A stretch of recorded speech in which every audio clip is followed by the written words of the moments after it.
Yun pala yun. Sabi na eh, di ba? All drama, di ba? Sabi na eh. May nagko-comment pa nga sa atin dito, scripted yan. Yan si Cheese, bla bla bla bla. Hindi nyo ko madidiktahan kung kayo sunod-sunuran sa camera sa speaker nyo, pues ang Senado hindi. Then all of a sudden, nanumpa na siya. Mr. President, may I respectfully move that the senator judges take their oath at 4 o'clock in the afternoon tomorrow. The Senate President must be placed under oath as presiding officer. Sundin po natin ang malinaw na mandato ng saligang batas. Galangin po natin ang taong bayang nagbigay ng tiwala sa atin. Di kami natatakot sa katotohanan. Boses ng masa aming pinapakinggan. Jomalon TV, isu ng bayan. Ating pag-usapan. Tunay na balita, walang kinakampihan. Sumasalamin sa katotohanan lamang para sa mamamayan.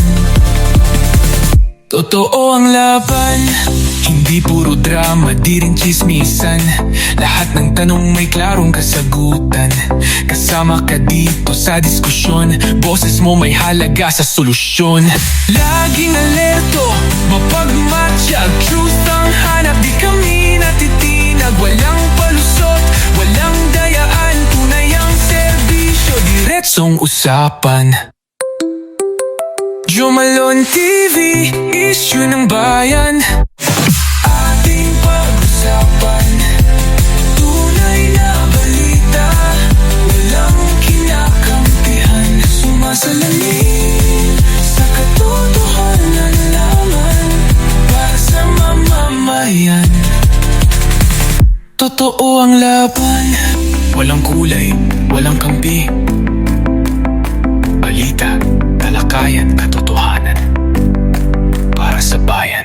Hey, what's up mga kayon? Welcome back pa rin syempre dito lang sa Joe Malone TV para sa programa natin na Issue ng Bayan. Ating pag-usapan. Today is June 10, araw ng Martes dito sa Pilipinas. Kaya naman magandang umaga, hapon o gabi sa inyo lahat mga kayon. First of all, syempre mega love shoutout sa lahat ng mga viewers natin abroad, pati na rin dito sa Pilipinas, Luzon, Visayas, Mindanao. Yung mga masisipag na mag-comment dyan sa baba, I love you and I appreciate what you did down there. Kung paano kayo mag-comment, kung paano kayo sumuporta, kung paano nyo i-like itong video natin, at kung paano nyo i-double check kung nakasubscribe na kayo. Kung hindi pa naman dito sa channel natin, syempre please do subscribe at pakiclick yung bell icon para lagi kayong updated sa mga issue ng bayan, ating pag-usapan na kailangan natin talagang himahimayin at higit sa lahat kailangan natin bosesan. Dahil ito na yung mga pagkakataon na kailangan mag-ingay tayo. Okay? Mag-ingay. Kasi hindi naman ingay na walang kwenta. Kailangan ingay, boses na talagang mauunawaan ng karamihan. Okay? Dahil marami na nangyayari ngayon. Mega love shoutout sa lahat ng mga viewers natin. May mga nagko-comment sa atin, ang haba daw ng intro natin. Ganun talaga eh. Hindi ko ma-omit talaga yung intro ko eh. Yung song ko kasi talagang dedicated yun para dito sa channel na to. Pasensya na. Skip mo na lang or advance mo na lang na onte. Forward mo na lang na onte. Okay? Maraming salamat. Paki-double check kung nakasubscribe na kayo. Paki-subscribe na rin itong When Tito Talks natin. Ito yung backup channel natin at saka yung backup na may backup. When Tito Talks, anything under the sun, pinag-uusapan natin dyan podcast. Kung mahilig ka sa pagkain, food vlog, Anli Pares, Sisling, Bulaluhan, Mami Pares, yung mga mura na, marumi pa, Tito Jom. Tito ng ina mo. Paki-subscribe mga kayon. Maraming salamat palambing. Yan na lang ang suporta nyo sa akin dahil talagang L na L tayo ngayon. L na L. G na G tayo ngayon. Okay, para doon sa mga magtatanong ng kredibilidad natin, ng loyalty natin, kasi may mga iilan nag-post sa Facebook na sumasakay lang yan sa mga Duterte issue, sumasakay ka lang sa para for the views, for the subscribers. Okay. Since 2016, ito yung post natin. May 7, 2016, Duterte na tayo. Di pa ako vlogger nito. Nag-start ako 2018. Vlogger na tayo. Supporter na tayo, fan na tayo ni Tatay Digong, Rodrigo Roa Duterte. May 7, 2016. Tapos, ito yung post ko, yan, May 4. Ito yung tattoo ko eh. Yun. Yan yung dulo, di ba? Tapos yung bola. Tapos May 4, 2016, ito ata yung nalaman natin na finally susuportahan na ng INC si Tatay Digong. Kaya may mga post na ganyan, nagsisirculate. So, share ko lang yan. So, ever since 2016, hindi pa ako vlogger, Tatay Digong na talaga ako. So, supporter na talaga ako ni Tatay Digong. Nag-start ako mag-vlog 2018. Ang content ko pa noon, vlog, travel vlog pa. Pero since na magastos at hindi kayang pondohan yung pagka-travel vlog, 2019, nag-switch tayo. 2019, sakto, nanalo si Yorme Isko Moreno. Nag-vlog tayo sa Maynila dahil taga Maynila ako at kabisado ko ang Maynila. Nag-vlog na tayo sa Maynila. 2022, nawala si Yorme Isko Moreno sa Maynila pero nag-vlog pa rin ako noon pero iba na yung kino-content natin. Hanggang sa ngayon, na reaction vlog na yung ginagawa natin patungkol kay Tatay Digong. Okay, simulan na natin to. Ito yung kagabi. Tataka ako gabing-gabi na. Minamadali ko na. Gabing-gabi na, kasi mahaba kasi itong video. Gabing-gabi na, naka-live pa ang Senate President. Overtime, di ba?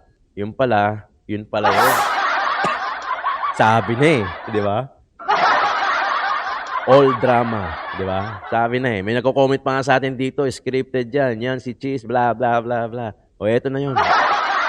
Hinto na yung pagka-dribble ng bola, minadali na. Okay, nanumpa na si Cheese Escudero Tito bilang presiding judge. Pakinggan natin at panoorin natin, wala pang 1 minuto, ganun kabilis with all those drama na nangyayari. Kesyo sinabi ni Cheese na hindi nyo ko madidiktahan kung kayo sunod-sunuran sa camera sa speaker nyo, pues ang Senado hindi.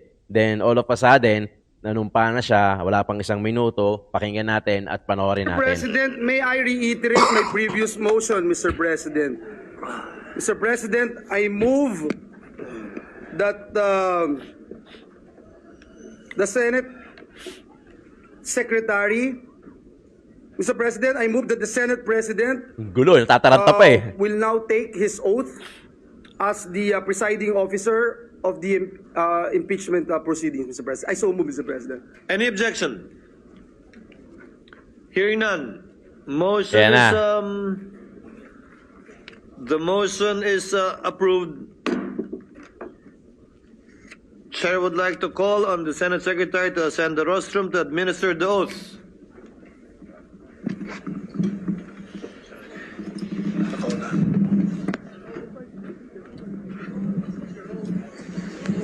Sir, dito kayo, sir.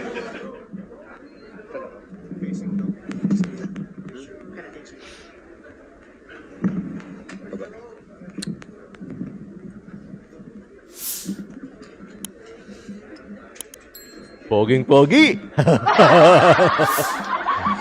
Sir, please raise your right hand and repeat after. Wala mic, sir. Okay na, sir. Importante kayo na matinig.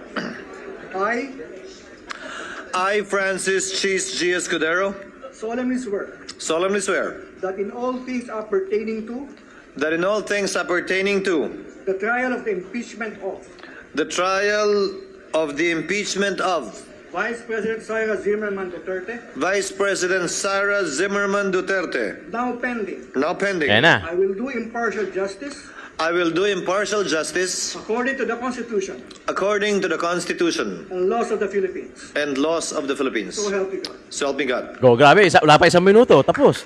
Di ba? Oh, may mga ilan na po balakpak. Alam nyo na yun.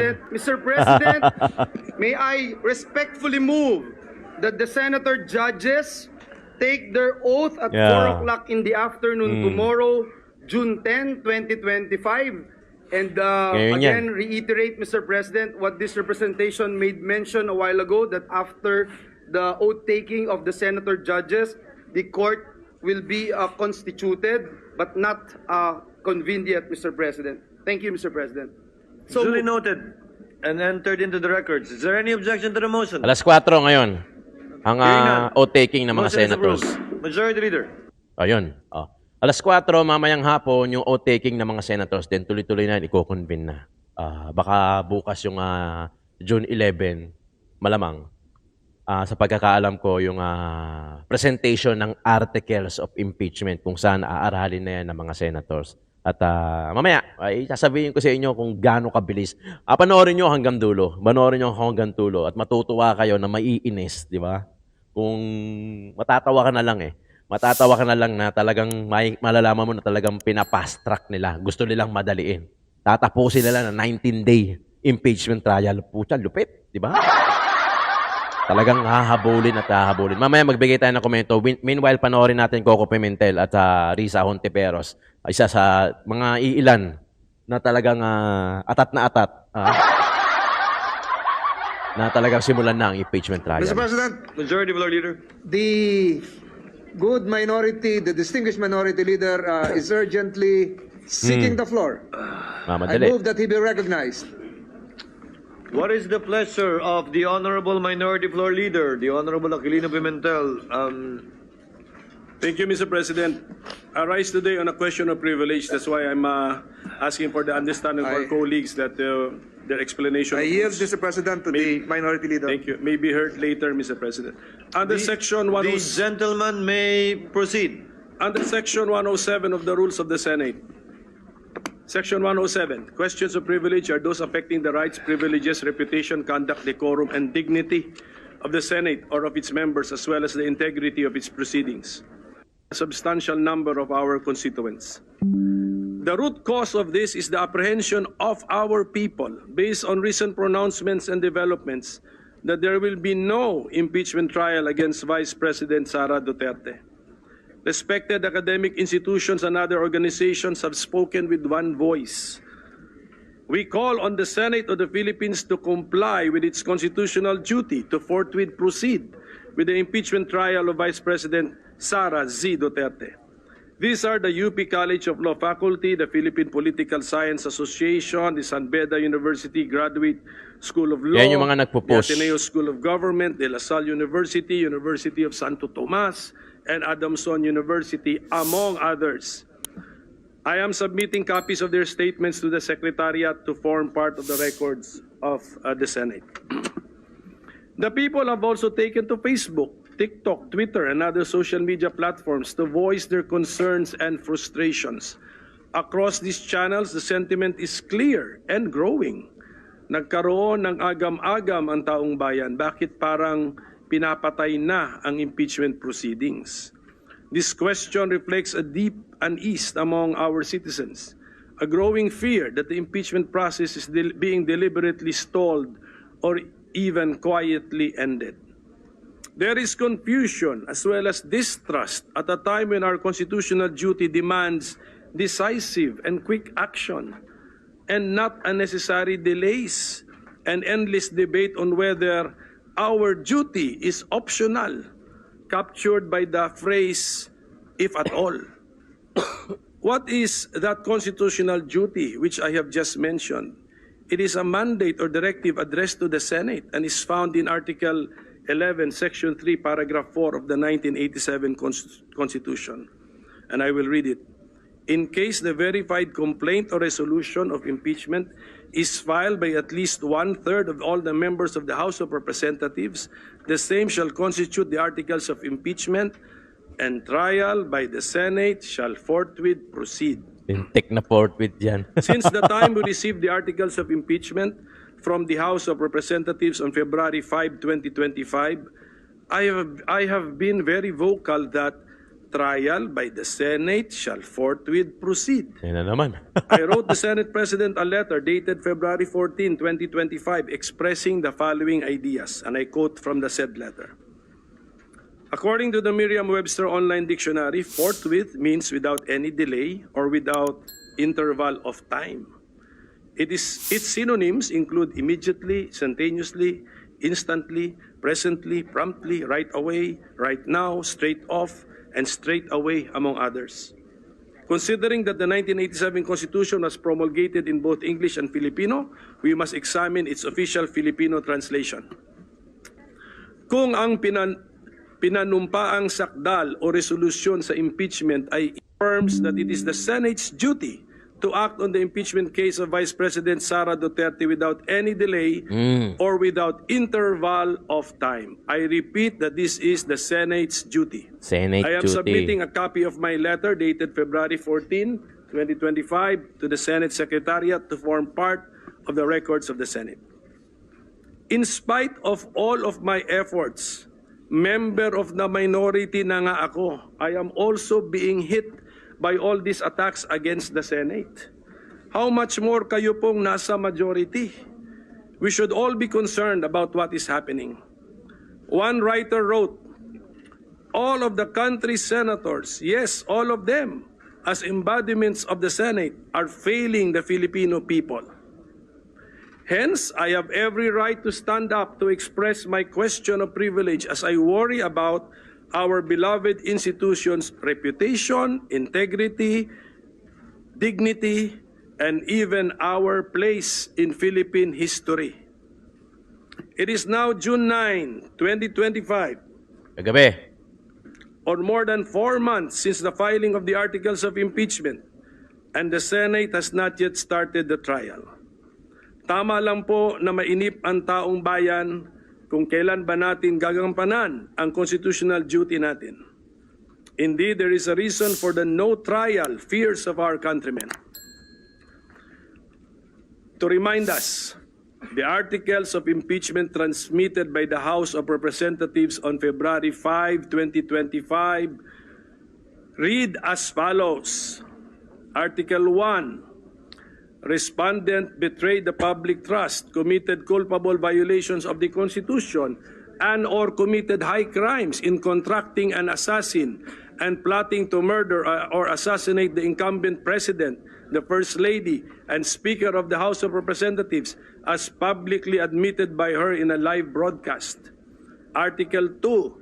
Respondent betrayed the public trust and or committed Bloodbath graft and na. corruption in her misuse and malversation of confidential funds appropriated to the office of the Vice President, open and close parenthesis OVP, and the Department of Education, open and close parenthesis DepEd.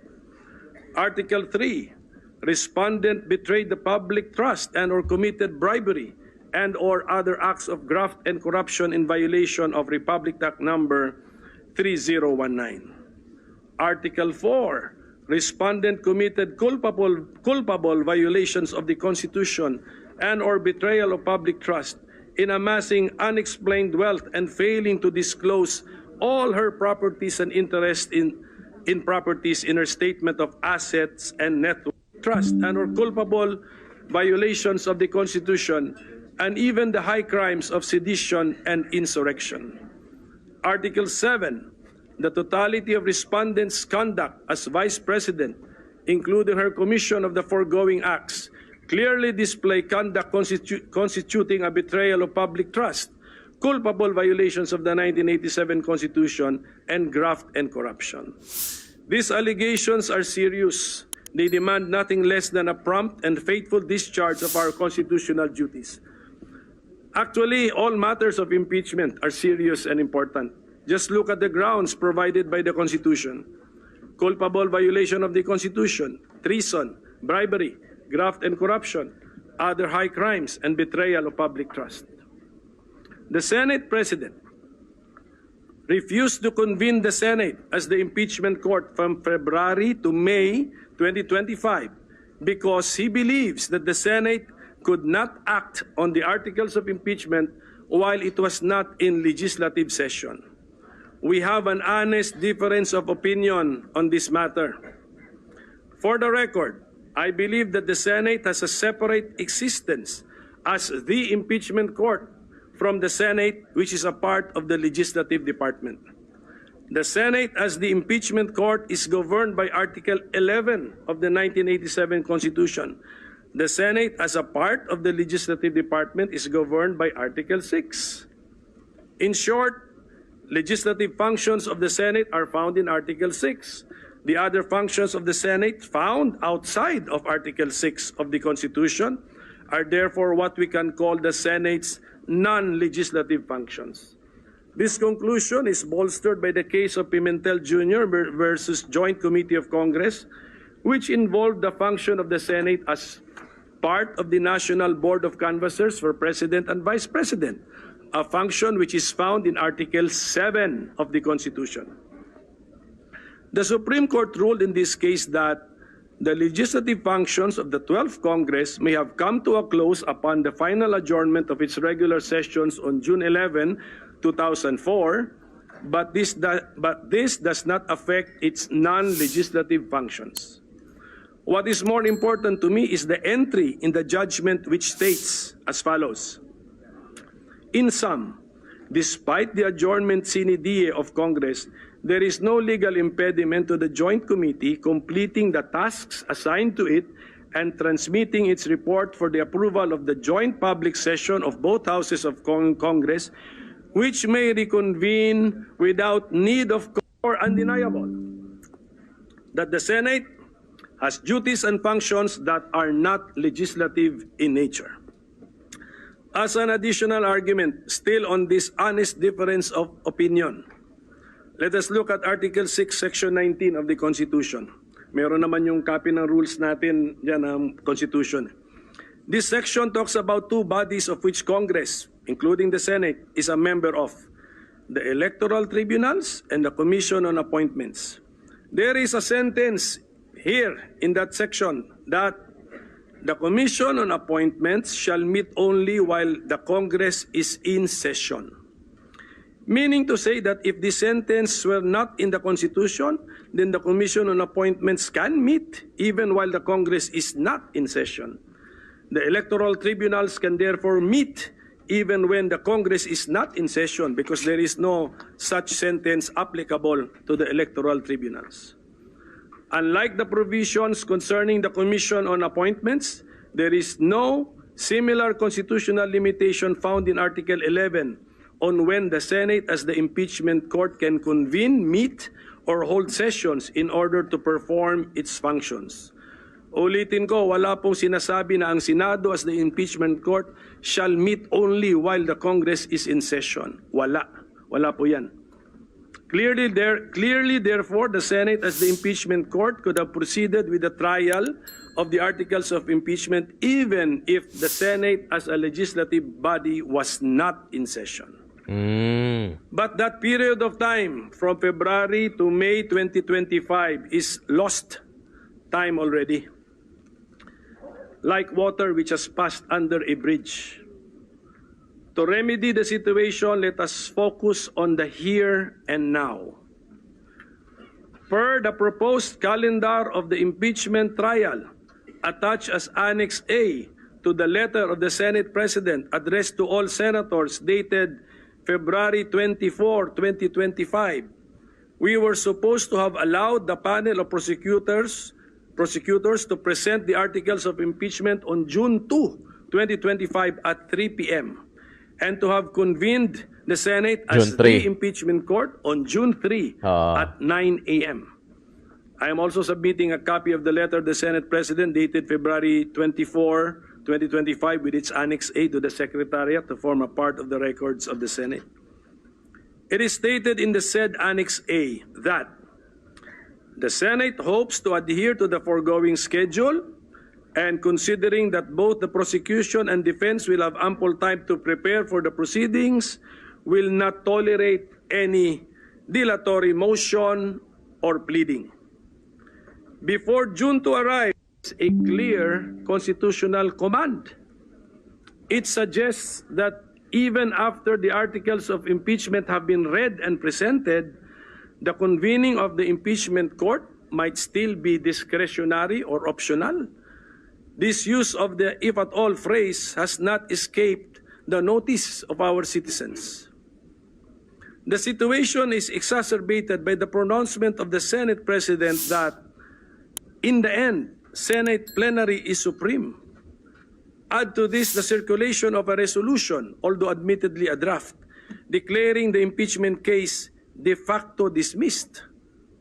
Can we therefore blame law professors, lawyers groups, civil society groups, known legal personalities, and even ordinary citizens for raising the alarm of a no-trial scenario? So how do we and can we remedy the situation we are right now? The remedy is simple. As senators, we have taken an oath to support and defend the Constitution of the Philippines, that I will bear true faith and allegiance to the same. Let us follow what the Constitution says, most especially those provisions which are directed at the Senate. Sabi ng Konstitusyon, trial by the Senate shall forthwith proceed. There is no if, no unless, no when convenient. Indeed, the Senate has a constitutional duty to hold the trial of an impeachment complaint, especially when it has been filed by at least one-third of all the members of the House of Representatives, like in this case against the Vice President. Trial is the most fair course of action because the Wow, people need to know if their representatives acted properly and justly by hearing the evidence used by them in filing the impeachment case. And in the name of due process, we need to give the impeached officer the chance to defend himself or herself and clear his or her name. Klaruhin ko na ang pinag-uusapan natin dito ay kung ano ang constitutional duty ng Senado, hindi kung guilty or not guilty na ba ang impeached officer. Saka na ang hatol pagkatapos na ng trial. Ang importante ay mag-umpisa na ang trial proceedings kasi yan ang utos ng ating konstitusyon. Mr. President, my dear colleagues, any further delay not only undermines the explicit mandate of the Constitution and our rules, it risks eroding public trust in the Senate's capacity and capability to uphold the accountability of public officers and the rule of law. Not only do many believe that the Senate is heading to a no-trial scenario, worse, many have opined that simply by inaction or by merely refusing to convene as the impeachment court, the Senate seems to believe that it can Pinaparinggan pa si effectively Kilay. dismiss or defeat an impeachment complaint duly filed and transmitted by the House of Representatives. Under Rule 10 of the Senate's Rules of Procedure on Impeachment Trials, at the hour of the day appointed for the trial of an impeachment, the legislative business of the Senate, if there be any, shall be suspended so that the business of the trial can proceed. So in the light of all of this, and in accordance with our solemn duty under the Constitution, I most respectfully move, number one, that our legislative business be suspended.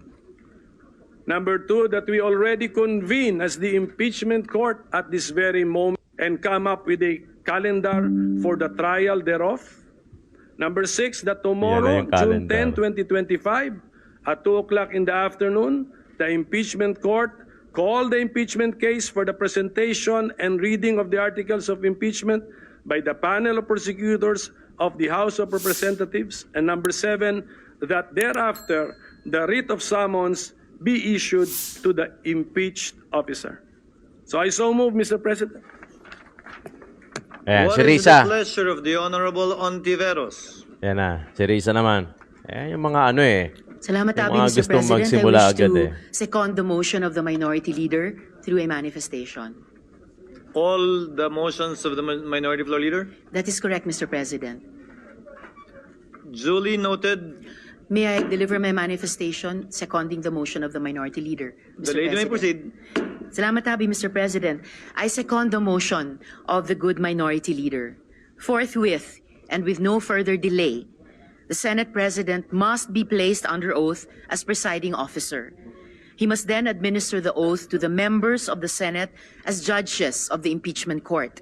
And most importantly, the articles of impeachment, which have long languished in limbo, must forthwith be presented to the Yung body. tek na forthwith yan. First of all, the Constitution establishes with clarity the mandatory nature of impeachment. And this textual interpretation is supported by the framers. Article 11 on accountability of public officers, Section 3, subsection 4, states in no uncertain terms that once, quote, the verified complaint or resolution of impeachment is filed by at least one-third of all the members of the House, the same shall constitute the articles of impeachment, and trial by the Senate shall forthwith proceed, close quote. Hindi po mahirap intindihin ang utos. Sa sino mang tapat ang intensyong sundin ito. Ang paglilitis ay dapat agarang simulan. nang walang Bakit pag-iwas kaya, o iba no? pang pagpapaliban.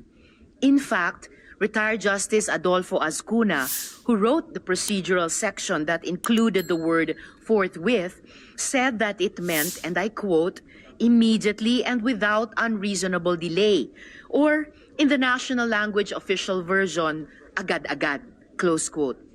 Sa kasong Chavez versus Judicial and Bar Council, GR number 202242, na dinisisyonan noong July 17, 2012, ipinaliwanag ng Korte Suprema na sa pag-interpreta ng essentially that of the people, in whose consciousness it should ever be present as an important condition for the rule of law to prevail.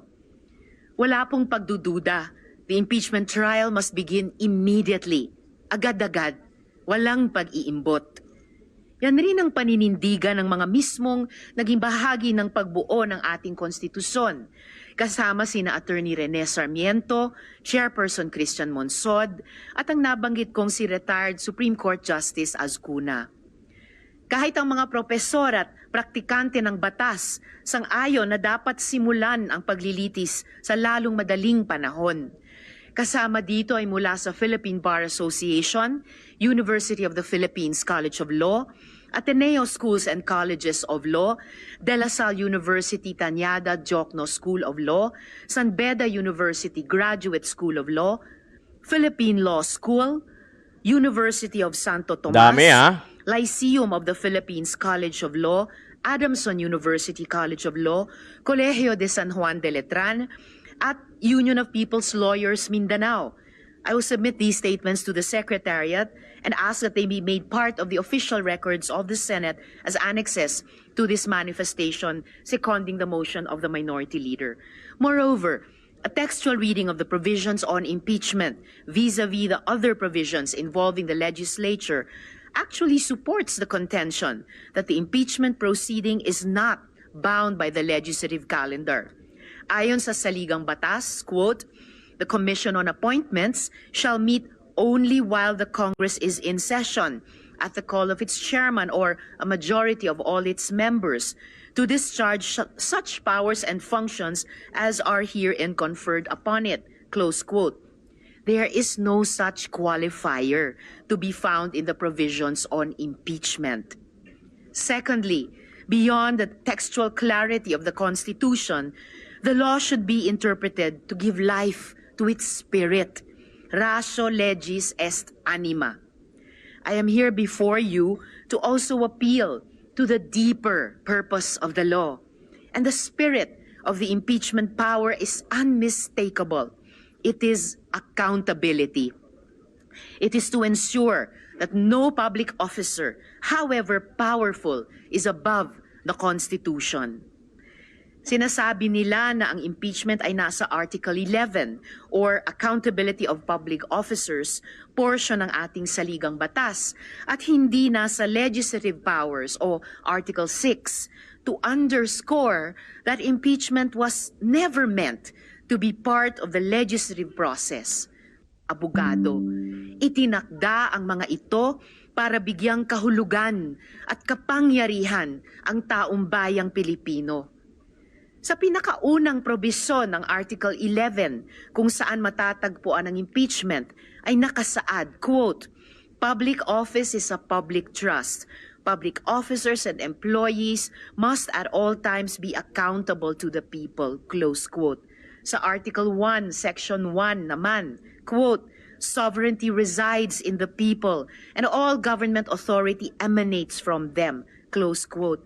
Ang kapangyarihan ng bawat opisyal ng pamahalaan ay hinihiram lang po natin sa taong bayan. At ang kapangyarihang Tigas? ito ay nakasalalay sa patuloy nilang pagtitiwala at sa patuloy nating pagiging katiwa-tiwala. Ang Naks pagdinig naman. ng mga Came from akusasyon you. sa impeachment trial ay itinalaga ng saligang batas para sukatin kung karapat-dapat pa ring patuloy na ipagkatiwala sa mga pinakamataas na opisyal ng pamahalaan ang lubos na kapangyarihang iniatas ng taong bayan sa kanila.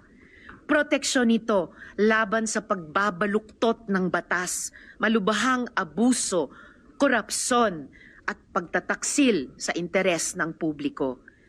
Ang pagtakas sa responsibilidad na ito ay insulto sa bawat Pilipino. Thirdly, nothing in the Senate Rules of Procedure in impeachment trials provides basis for this inordinate delay. Much has been said about attempts to follow proper procedure. But our own Senate Rules of Procedure on impeachment trials are bereft of any basis to justify the undeniable delay that has defined the Senate's proceedings thus far. Wala pong sinabi sa rules on impeachment na susundin ang legislative calendar, na bawal mag-impeachment trial on legislative recess, o na pag tinransmit sa last day yung articles of impeachment, ay kailangang in limbo ito, nakabitin sa ere. The inaction of our body on the articles of impeachment transmitted by the House of Representatives on February 5, 2025, is not because of anything definitive or inescapable written in the rules. Hindi po tayo inipit ng rules. Hindi po natin pwedeng sabihin na wala tayong choice, that we were straitjacketed by what our rules on procedure provided. We had a choice every step of the way. And our choice has been to delay, to drag our feet, to hide behind what we say are legal ambiguities. Tapos ngayon, if I might add, biglang bibilisan. An impeachment trial of all of 3 days. We've dragged our feet for several months, and then suddenly we tell the Filipino public that we are able to sift through the evidence and exact accountability from the second highest official in our land. Authority is not unbounded. If it acts in violation of the Constitution itself, it can and should be corrected. Wala po sa rules na ang pagsisimula ng paglilitis at pag-convene ng impeachment court ay kailangan pang pagbotohan at aprubahan ng mayorya. Anyone who objects to commencing the impeachment trial is objecting to the Constitution itself. In the case of Francisco Jr. versus House of Representatives, GR number 160261, promulgated on November 10, 2003, the Supreme Court ruled, quote, "It is basic that all rules must not contravene the Constitution, which is the fundamental law. If, as alleged, Congress had absolute rule-making power, then it would by necessary implication have the power to alter or amend the meaning of the Constitution without need of referendum," close quote. Wala pong kapangyarihan ang Senado na iwaksi ang malinaw na utos ng saligang batas. Hinihimo ko po ang pinuno at mga kasamahan ko sa Senado. Sundin po natin ang malinaw na mandato ng saligang batas. Galangin po natin ang taong bayang nagbigay ng tiwala sa atin. At simulan na po natin ang impeachment trial na ito. Dapat ay madali ang dinggin ito at ang paglilitis, sinsero at hindi minamadali. Oh, yan na. Hindi minamadali. Ako lang pasasalamat, Mr. President. Okay. O, tinan nyo to. O, tinan nyo to. Kaya pong tapusin yan ng 19 days simula sa June 11. Look, Senator Francis Tolentino proposes expedite impeachment trial eyes 19 days timeline from June 11. Senator Tolentino encouraged House Prosecution Panel to trim 7 impeachment articles down to 2 to make expedited trial possible. Yung dalawa doble na yan. Piliin na lang nila yung mga tingin nila na mayroon silang sapat na ebidensya. Sa ganoon, paraan ay talaga mapapabilis ito. Senator Tolentino also says impeachment must end with 19th Congress, no, carry over to 20th. Show me a provision in 1987 Constitution that would point to the word carry over. Wala. Yung salitang forthwith ay command na naka-attach sa 19th Congress, hindi po sa 20th Congress. O ito yun. Ito yun. Pinost ko na to eh. Ito yung sinasabi niya. Ayun o. Proposed timeline for 19-day expedited impeachment trial as outlined by Senator Francis Tolentino. June 11, Constitution of the Impeachment Court. June 11, 21, submission of answer by Vice President Sara Duterte, 10 days. June 22, reply of prosecutor. June 23, morning submission, trial brief, afternoon, opening statement. June 24 to 25, presentation of evidence, prosecution. June 25, 26, presentation of evidence, defense. June 27, morning, rebuttal by prosecution. Afternoon, rebuttal by defense. June 28, oral arguments 1 hour each for defense and prosecution. June 29, closed door meeting of senator judges. June 30, Judgment Day. O, di ba? 19 days outlined by Francis Tol Tolentino. Tol, galing. Ang lupit nun. Okay, kayo na ang bahala. Medyo mahaba na yung video natin, pero yun na. Hindi ko inumit eh. Hindi na ako sumingit eh. Doon sa sinasabi ni Larissa Hontiveros kasi importante yun na mapanood natin at mapakinggan natin kasi parang 5 oras ata yan kagabi. Eh, pinili ko na lang yung mga iilan na importante. Kayo na ang bahala mga kayon. Grabe yan. Pero mangyayari yan. Di ba? Mangyayari yan. Yung 19-day, mangyayari yan. Pucha. O, even though na sinabi na ni Atty. Sal Panelo yung impeachment trial, hindi pwedeng madaliin. Pero itong 19-day na expedited impeachment trial, kayang-kaya nilang gawin yan. Nagawa nga nila kay Bam, saka kay Kiko eh. Di ba? Kayang-kaya nilang gawin yan, believe me. Pero okay na din. Yung mga law school na nagsasabi na ituloy yung impeachment, yung mga iilang senador na gusto nang madalin, tingnan natin. Hindi dahil sa gusto nila madalin, gusto nila mag-judgment day. Baka gusto rin nila talagang malaman kung ano yung mga evidence na isasubmit ng, sa kampo nila BP Inday Sara ng magkaalam. Gusto rin siguro nila magkaalaman na eh. Kaya siguro nila gustong matuloy ito. Let's take for wag na natin isipin na gusto nila masimulan matapos kagad yung impeachment because they want to convict VP Inday Sara. Although yung iba dyan, malamang yun ang intention. Pero remember na marami ring evidence etong si VP Inday Sara na pwedeng maisiwalat, blood bath, ika nga. Joe Malone TV, issue ng bayan, ating pag-usap.